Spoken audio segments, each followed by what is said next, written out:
Estamos de volta, obrigada pela sua audiência. E eu começo perguntando a todos vocês que lidam diariamente com a Lei de Responsabilidade Fiscal, por que essa sensação de impunidade para o Ministério Público? Olha, o Ministério Público ele tem o dever constitucional de ajuizar as ações de ressarcimento e ações de probidade. Vamos falar em relação à Lei de Responsabilidade Fiscal. Existem dispositivos na Lei de Responsabilidade Fiscal que impõem ao gestor determinadas condutas. Caso o gestor não cumpra aquelas condutas previstas ali na lei, o Ministério Público, através de um procedimento apuratório, de um procedimento investigatório, ele analisa o procedimento e ajuiza a ação de improbidade com a finalidade de ver aquele gestor responsabilizado. Ali, normalmente, ocorrem as situações de violação a princípios constitucionais, principalmente o princípio da legalidade, porque por descumprimento a uma daquelas situações previstas na Lei de Responsabilidade Fiscal. E o Ministério Público tem feito a sua parte, tem ajuizado as ações de improbidade contra ex-gestores públicos, contra gestores públicos, e nós consideramos que a melhor ferramenta, o melhor instrumento que o legislador conferiu às instituições republicanas foi a transparência. O portal da transparência é efetivamente o que não só as instituições têm para ter acesso e para implementar o seu trabalho e ter mais efetividade no seu trabalho. Nós vamos falar um pouquinho a respeito do portal da transparência daqui a pouco, mas eu queria que o senhor terminasse o raciocínio. O Ministério Público faz o papel dele, ajuizar a ação, que pode ser tanto para penalizar judicialmente, prisão, enfim, quanto ressarcimento aos cofres públicos está nessa ação do Ministério Público, eventualmente alguma hipótese de ressarcimento, mas normalmente, quais são as sanções previstas na lei de improbidade no artigo 12? Perda do cargo público, suspensão dos direitos políticos, multa, eventualmente, dependendo do caso, e proibição de contratar com o poder público em relação às empresas. Nós estamos falando aqui de gestores especificamente. Então, são duas situações mais evidentes, né? Tá, dessas ações todas que vocês protocolam na Justiça, o senhor recebe o retorno da Justiça dizendo quantas foram julgadas, favoráveis, desfavoráveis? Qual o percentual disso? Então, aí é o grande problema, o gargalo na Justiça brasileira. Não só no estado do Tocantins, o Poder Judiciário, eu considero no Brasil, isso é estatisticamente comprovado, é um poder lento, não é? Pelas dezenas e dezenas de ações, centenas e centenas de ações que tramitam lá. Inclusive o CNJ, Conselho Nacional de Justiça, tem na meta 4, né, como prioridade, o Poder Judiciário deve também priorizar não só as ações que envolvem homicídios, por exemplo, júri, né, homicídios dolosos contra a vida, que era uma meta do CNJ, estabeleceu a meta 4, por exemplo, combate à corrupção e julgamento das ações de improbidade com maior celeridade. Inclusive fala-se, nós defendemos isso, né, uma tese moderna, de se criarem varas de improbidade administrativa para agilizar mais o julgamento desses processos e aí sim, aquele mau gestor, ele ter a penalização, que é a perda da função pública e a suspensão dos direitos políticos. Aí cai naquela situação da ficha suja. Né? Lá na frente, ele não vai ser candidato, né? O que é muito bom para a sociedade. A sociedade não merece ter esses políticos nessas situações. Né? O Ministério Público vem fazendo o seu trabalho, em conjunto com algumas instituições, e nós sempre defendemos que nós temos que trabalhar em conjunto, que isso, quem ganha é a sociedade brasileira, a sociedade tocantinense. Nós não somos ilhas, as instituições elas têm que trabalhar em conjunto e não pertencem a A, B ou C, pertencem ao cidadão. O cidadão, ele tem que ter a consciência de que todos nós somos servidores públicos, todos nós trabalhamos para o cidadão a bem do interesse público.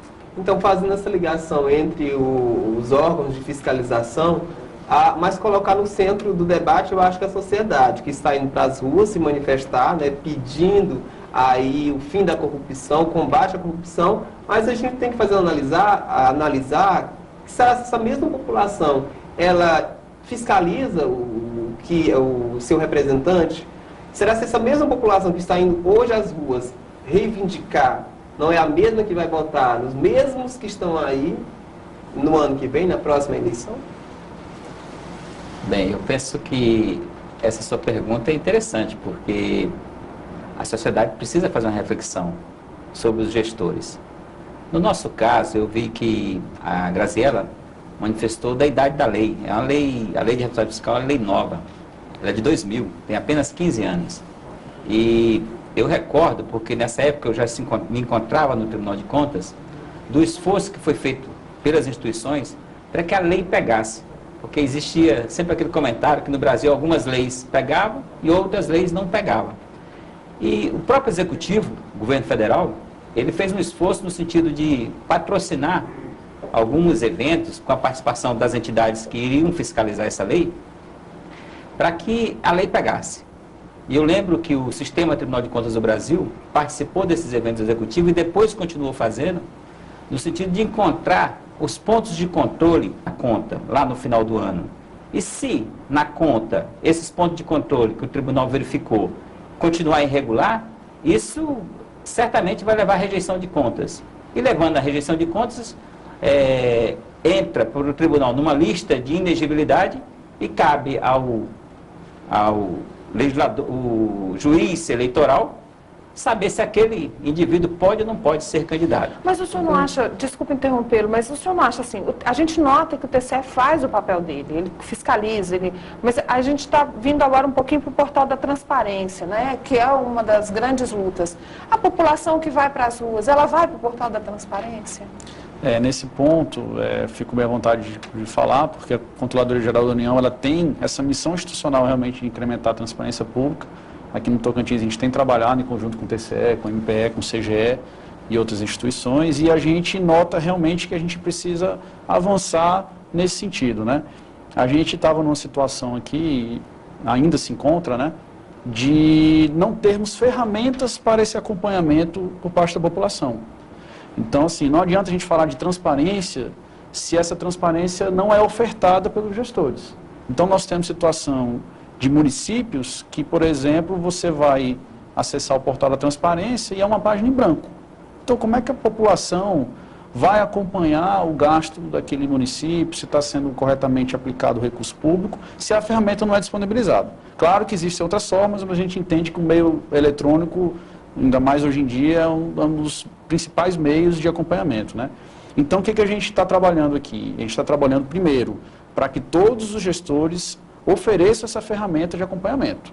Tem um portal de transparência que permita a população acompanhar. Até porque isso cabe punição pela lei de responsabilidade fiscal. Exatamente, ele está previsto, é uma exigência prevista na lei de responsabilidade fiscal, né?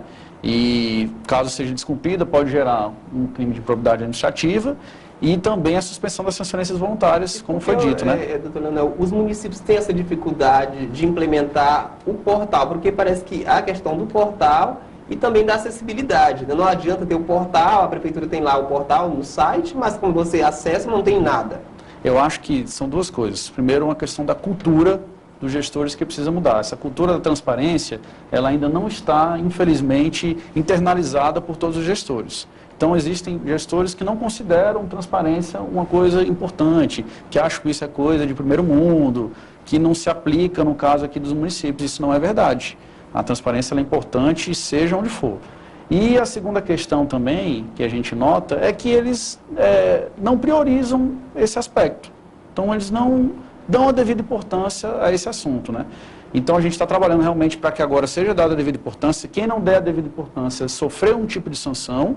E o segundo passo que a gente também está trabalhando é de, existindo a ferramenta, a gente fomentar a utilização dessa ferramenta pela população. Eu preciso ir para um rápido intervalo. A gente volta daqui a pouquinho no programa Sem Disfarce.